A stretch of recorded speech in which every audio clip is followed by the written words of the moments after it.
24 मार्च 2022 आज की बाबा की साकार महावाक्य। बाबा कहते, मीठी बच्ची, एकांत में बैठ पढ़ाई करो तो धारणा बहुत अच्छी होगी।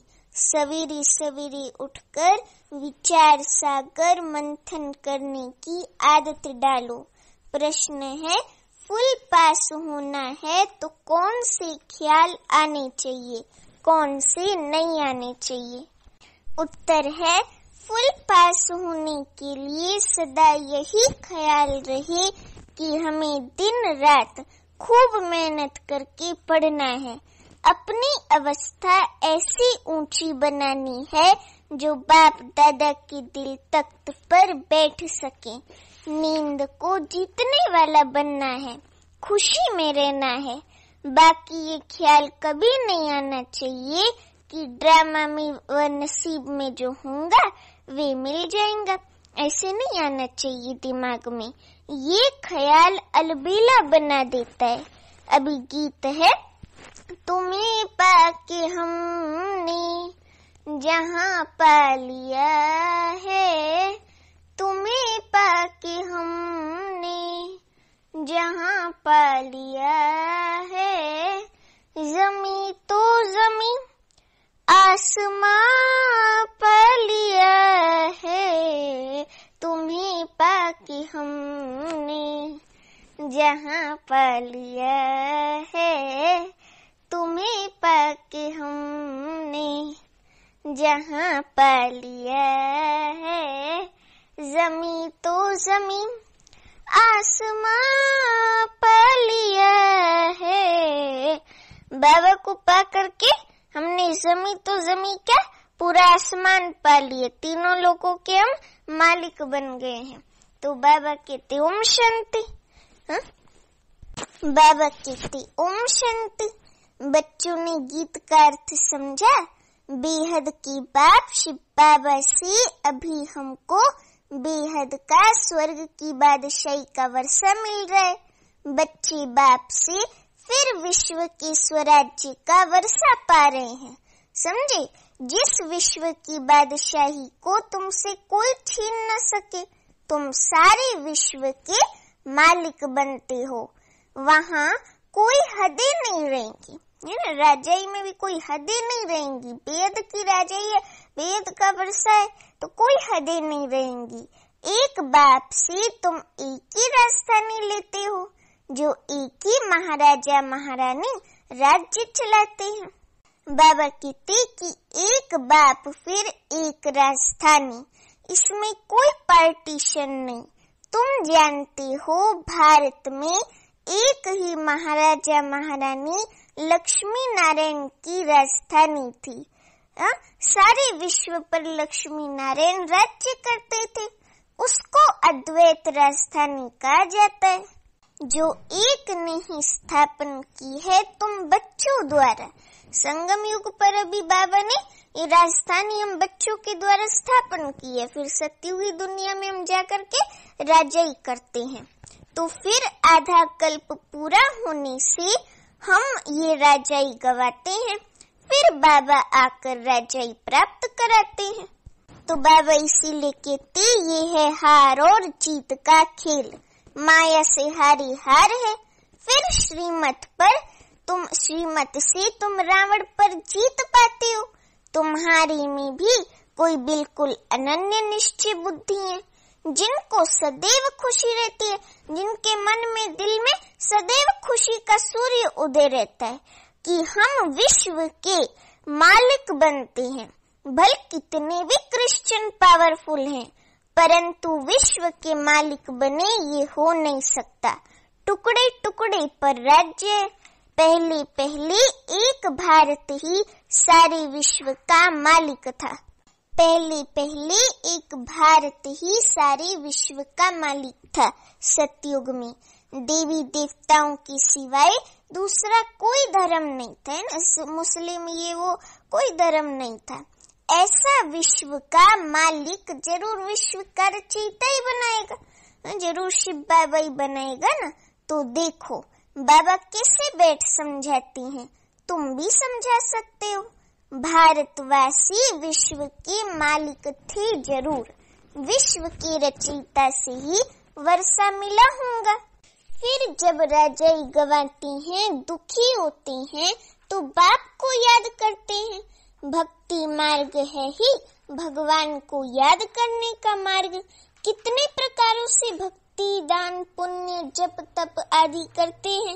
इस पढ़ाई से जो तुमको राजाई मिलती है, वे पूरी होने से फिर तुम भगत बन जाते हो। द्वापर युग से हम भगत बन जाते हैं। तो लक्ष्मी नारायण को भगवान भगवती कहा जाता है, स्मॉल भगवान भगवती, क्योंकि भगवान से राजाई ली है ना। परंतु बाप कहते हैं उनको भी तुम भगवान भगवती नहीं कह सकते हो। इनको ये राजधानी जरूर स्वर्ग के रचयिता ने दी होगी, परंतु कैसे दी है ये कोई नहीं जानते, समझे। परंतु कैसे दी है वो कोई नहीं जानते हैं। तुम सब बाप के अथवा भगवान के बच्चे हो। अब बाप सबको तो राजाई नहीं देंगे, ये भी ड्रामा बना हुआ है। भारतवासी ही विश्व के मालिक बनते हैं। अभी तो है ही प्रजा का प्रजा पर राज्य। अब अपने को आप ही पतित भ्रष्टाचारी मानते हैं। इस पतित दुनिया से पार जाने के लिए खिवैया शिव बाबा को याद करते हैं कि आकर इस वैश्यालय पतित दुनिया से शिवालय सत्युगी दुनिया में ले चलो, ऐसे पुकारते हैं। तो एक है निराकार शिवालय, निराकार शिवालय है परम धाम, निर्वाण धाम। दूसरा फिर शिव बाबा जो राजधानी स्थापन करते हैं सत्युगी दुनिया, उसको भी शिवालय कहते हैं। सारी सृष्टि शिवालय बन जाती है, सत्युगी दुनिया बन जाती है। तो ये साकारी शिवालय सत्युग में वह है, परम धाम में निराकारी शिवालय, निराकार शिवालय निर्वाण धाम में। ये नोट करो, समझाने के लिए बच्चों को पॉइंट्स बहुत मिलते हैं। फिर अच्छी रीति मंथन भी करना चाहिए। जैसे कॉलेज के बच्चे बचपन में सवेरे सवेरे उठकर अध्ययन करते हैं। सवेरे क्यों बैठते हैं? क्योंकि आत्मा विश्राम पाकर रिफ्रेश हो जाती है। एकांत में बैठ पढ़ने से धारणा अच्छी होती है। सवेरे उठने का शौक होना चाहिए। कोई कहते हैं हमारी ड्यूटी ऐसी है जो सवेरे जाना पड़ता है, ऐसे कहते हैं। अच्छा शाम को बैठो, शाम के समय भी कहते हैं देवताएं चक्र लगाते हैं। क्वीन विक्टोरिया का वजीर रात को बाहर बत्ती के नीचे जाकर पढ़ता था।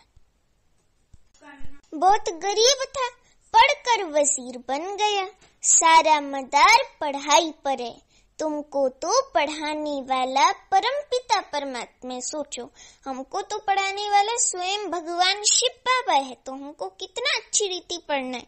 बाबा ने क्वीन विक्टोरिया के वजीर का ये एग्जाम्पल दिया ना कि रात को बत्ती के नीचे जाकर के पढ़ता था। हाँ, तो फिर गरीब था तो फिर पढ़ के उसके बाद फिर धनी बन गया, वकील बन गया, वजीर बन गया। तो सारा मदार पढ़ाई पर है ना। सतयुग त्रेता आदि, फिर त्रेता का अंत, द्वापर की आदि, उनको मध्य कहा जाता है। ये सब बातें बाबा समझाते हैं। ब्रह्मा सु विष्णु बन 84 जन्म भोगते हैं, फिर ब्रह्मा बनते हैं।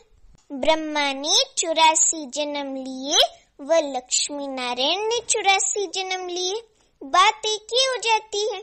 इस समय तुम ब्राह्मण वंशावली हो, फिर तुम विष्णु वंशावली। बाप से श्रीमत पर चल, विश्व के महाराजा बाप से श्रीमत विष्णु वंशावली कहा जाता है। ये सब बातें बाबा समझाते हैं। ब्रह्मा सु विष्णु बन 84 जन्म भोगते हैं, फिर ब्रह्मा बनते हैं। ब्रह्मा ने 84 जन्म लिए व लक्ष्मी नारायण ने 84 जन्म लिए। बात एक ही हो जाती है ना। इस समय तुम ब्राह्मण वंशावली हो, फिर तुम विष्णु वंशावली बनेंगे। फिर गिरते गिरते मन तमो प्रधान होते होते तुम शूद्र वंशावली बनेंगे। ये सब बातें बाप ही बैठ समझाते हैं। तुम जानते हो हम आए हैं बेहद के बाप से श्रीमत पर चल विश्व के महाराजा महारानी बनने के लिए। ये सब बातें बाप ही बैठ समझाते हैं। तुम जानते हो हम आए हैं बेहद के बाप से श्रीमत पर चल विश्व के महाराजा महारानी बनने के लिए। प्रजा भी विश्व की मालिक ठहरी। इस पढ़ाई में बड़ी होशियारी चाहिए। जितना पढ़ेंगे पढ़ाएंगे उतना ऊंच पद पाएंगे। ये बेहद की पढ़ाई है, सबको पढ़ना है। सब एक से ही पढ़ते हैं, सब एक शिव बाबा से ही पढ़ते हैं। फिर नंबरवार कोई तो अच्छी धारणा करते हैं, कोई को जरा भी धारणा नहीं होती है। नंबरवार सब चाहिए। राजाओं के आगे दास दासियां भी चाहिए। दास दासियां तो महलों में रहते हैं, महलों में माने महलों में काम करते हैं ना, तो महलों में रहते हैं। प्रजा तो बाहर रहती है, वहाँ महल बहुत बड़े बड़े होते हैं, जमीन बहुत है और कम आबादी है। ये पूरा जितना विश्व का नक्शा है ना, उस समय सब भारत ही होता है। तो समझो बहुत बड़ी जमीन होती है और आबादी कितनी 9 लाख होती है। तो महल भी बहुत अच्छे अच्छे चौड़े चौड़े होते हैं। तो जमीन बहुत है, मनुष्य थोड़े हैं, अनाज भी बहुत होता है। सब कामनाएं पूर्ण हो जाती हैं। पैसे के लिए कभी दुखी नहीं होते। पैराडाइज नाम कितना अच्छा है, सतयुग का नाम पैराडाइज कितना अच्छा नाम है। पैराडाइज नाम कितना ऊंचा है। एक की मत पर चलने से तुम विश्व के मालिक बन जाते हो। वहाँ कहेंगे सतयुगी सूर्यवंशी लक्ष्मी नारायण का राज्य। फिर बच्चे गद्दी पर बैठेंगे, उनकी माला बनती है। 8 पास विद ऑनर्स होते हैं। 9 रत्नों की अंगूठी भी पहनते हैं। ये जो 9 रत्नों की अंगूठी के बारे में बाबा कहते हैं ना, तो हिंदू ज्योतिष शास्त्र के अनुसार ये जो 9 रत्न की अंगूठी है, ये इस धरती पर मनुष्य जीवन नवग्रहों से प्रभावित होता है, ऐसे वो कहते हैं। तो ये भी मान्यता है कि ये नवग्रह मनुष्य जीवन को अच्छे या बुरे रूप से प्रभावित करते हैं, ऐसा वो कहते हैं। तो इसलिए इन 9 रत्नों को शरीर पर धारण करने से ग्रह प्रभाव में संतुलन रहता है, ऐसा समझते हैं, और धारण करने वाले व्यक्ति का लाभ होता है। तो ये 9 रत्न की अंगूठी पहनते हैं, राजा इन लोग उस समय पहनते थे। तो बाबा कहते हैं कि 9 रत्नों की अंगूठी भी पहनते हैं। बीच में बाबा बाकी हैं 8 रत्न। 9 रत्नों की अंगूठी बहुत पहनते हैं। ये देवताओं की निशानी समझते हैं, ये देवताओं की निशानी समझते हैं। अर्थ तो समझते नहीं है कि वे 9 रत्न कौन थे। माला भी 9 रत्न की बनती है। क्रिश्चियन लोग बाह में माला डालते हैं। 8 रत्न और ऊपर फूल होता है। ये है मुक्ति वालों की माला। बाकी जीवन मुक्ति अथवा प्रवृत्ति मार्ग वालों की माला में फूल के साथ युगल दाना भी जरूर होगा। अर्थ भी समझाना है ना। शायद वे पोप की भी नंबरवार माला बनाते हों। इस माला का तो उनको मालूम ही नहीं है। वास्तव में माला तो यही है जो सभी फेरते हैं। शिव बाबा और तुम बच्चे जो मेहनत करते हो, अब अगर तुम किसको भी बैठ समझाओ तो माला किसकी बनी हुई है तो झट समझ जाएंगे। तुम्हारा प्रोजेक्टर विलायत तक भी जाएगा। फिर समझाने वाली जोड़ी भी चाहिए, समझेंगे ये तो प्रवृत्ति मार्ग है। बाप का परिचय सबको देना है और सृष्टि चक्र को भी जानना है। जो चक्र को नहीं जानते तो उन्हें क्या कहेंगे। सतयुग में तुम सर्व गुण संपन्न 16 कला संपूर्ण थे, अभी फिर बनते हो। तुम ये पढ़ाई पढ़कर इतने ऊंचे बने हो। राधा कृष्ण अलग अलग राजधानी के थे। स्वयंवर के बाद लक्ष्मी नारायण नाम पड़ा। स्वयंवर के बाद जो नाम चेंज होता है, तो स्वयंवर के बाद नाम लक्ष्मी नारायण पड़ा। लक्ष्मी नारायण का कोई बचपन का चित्र नहीं दिखाते। बचपन में लक्ष्मी नारायण का नाम राधा कृष्ण होता है वही बड़े होकर के बन जाते हैं क्या लक्ष्मी नारायण। तो सतयुग में तो किसकी स्त्री अकाले मरती नहीं, सब पूरे टाइम पर शरीर छोड़ते हैं। जब 150 ऐसे वर्ष हो जाते ना, तब जाकर के अपनी स्व इच्छा से देवताएं शरीर छोड़ते हैं और वहाँ रोने की दरकार नहीं। नाम ही है पैराडाइज। जब नाम ही है सुख की दुनिया पैराडाइज, तो वहाँ रोने आदि की दरकार ही नहीं, दुख तो है नहीं ना वहाँ पे। तो जब नाम ही है पैराडाइज, इस समय ये अमेरिका, रशिया आदि जो भी हैं, सब में है माया का भभका। सब में माया का भभका है। ये एरोप्लेन, मोटरें आदि सब बाबा के होते ही निकली हैं। 100 वर्ष में ये सब हुए हैं। ये है मृग तृष्णा मिसल राज्य। इनको माया का पोंप कहा जाता है। माया कैसा पोंप है ना, तो लोग कहते हैं हम तो स्वर्ग में बैठे हैं। अभी ऐसी तो बात हो नहीं सकती, ये तो कलयुग की दुनिया है। तो माया का भभका बहुत है और ये भभका है अल्पकाल के लिए। ये क्षण भंगुर का सुख है, ज्यादा समय के लिए नहीं है।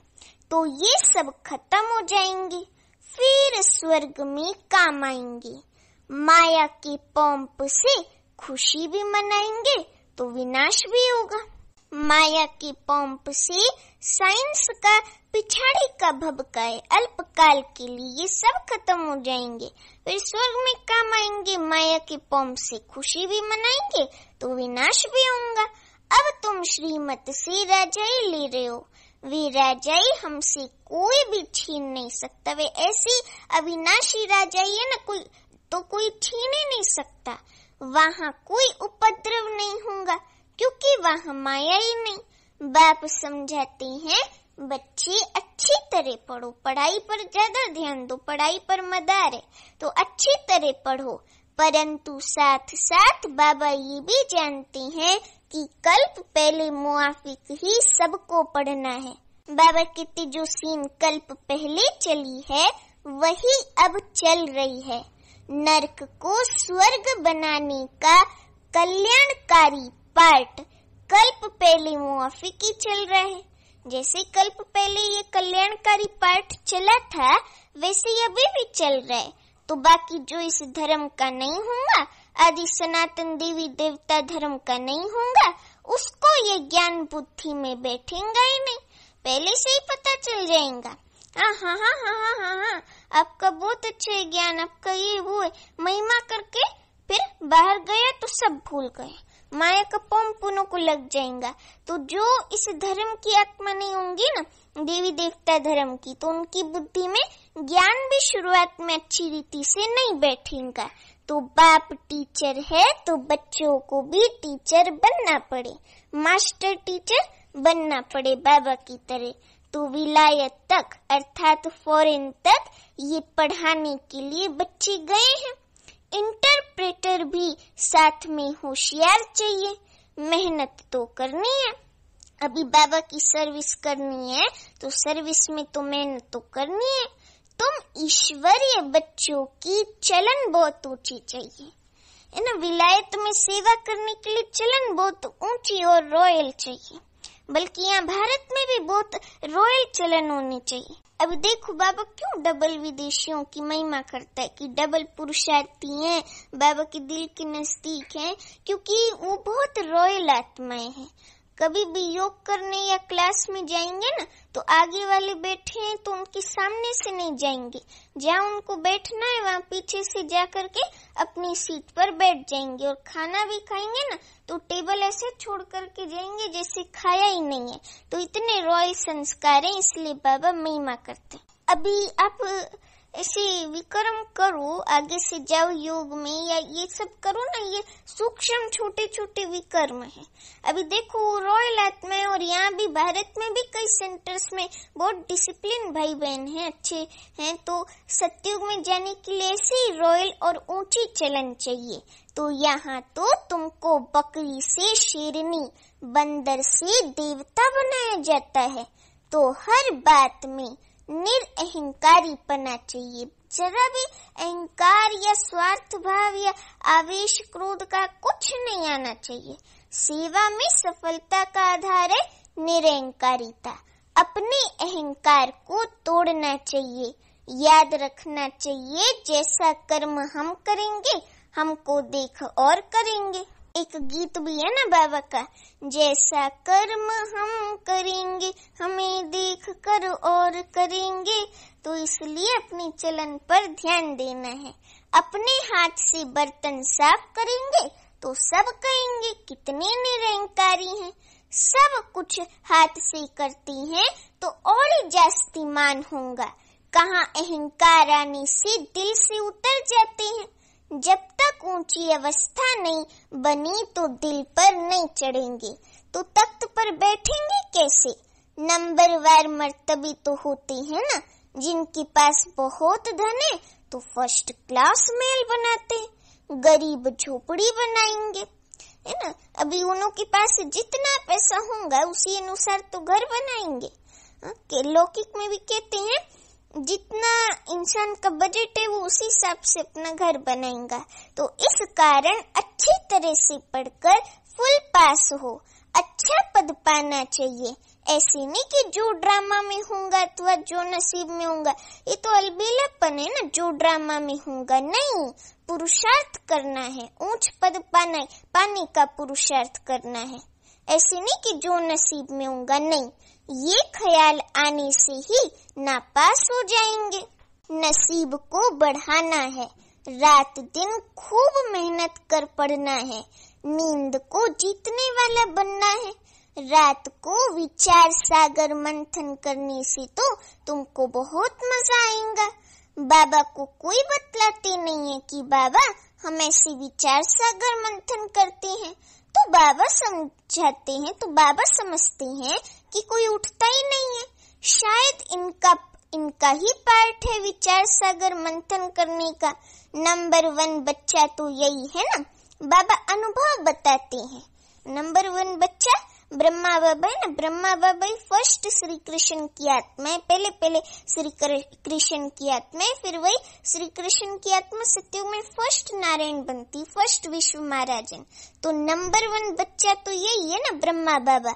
बाबा अनुभव बताते हैं, उठकर याद में बैठो। शिव बाबा कहते ऐसे ऐसे ख्याल किए जाते हैं। ये सृष्टि का चक्र कैसे फिरता है। ऊंचे ते ऊंचा बाबा है, फिर सूक्ष्म वतनवासी ब्रह्मा विष्णु शंकर, फिर ब्रह्मा क्या है, विष्णु क्या है। ऐसे ऐसे विचार सागर मंथन करना चाहिए। अच्छा, मीठे मीठे सीखी लदे बच्चों प्रति माता पिता बाप दादा का याद प्यार और गुड मॉर्निंग। रूहानी बाप की रूहानी बच्चों को नमस्ते। अभी हम रूहानी बच्चों की रूहानी माता पिता बाप दादा को याद प्यार गुड मॉर्निंग और नमस्ते। अभी धारणा के लिए मुख्य सार। पहली पॉइंट, जो कर्म हम करेंगे हमको देख और करेंगे, इसलिए हर कर्म पर ध्यान देना है।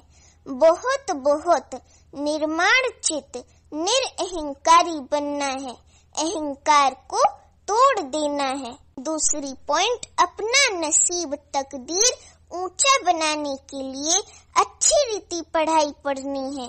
सवेरे सवेरे उठकर बाप को याद करने का शौक रखना है। वरदान है, त्रिकालदर्शी स्थिति द्वारा मूंझने की परिस्थितियों को मौज में परिवर्तन करने वाले कर्मयोगी भव। त्रिकालदर्शी स्थिति द्वारा मूंझने की परिस्थितियों को मौज में परिवर्तन करने वाले कर्मयोगी भव। अभी वरदान का स्पष्टीकरण है, जो बच्चे त्रिकालदर्शी हैं वे कभी किसी बात में मूंझ नहीं सकते, क्योंकि उनके सामने तीनों काल क्लियर है।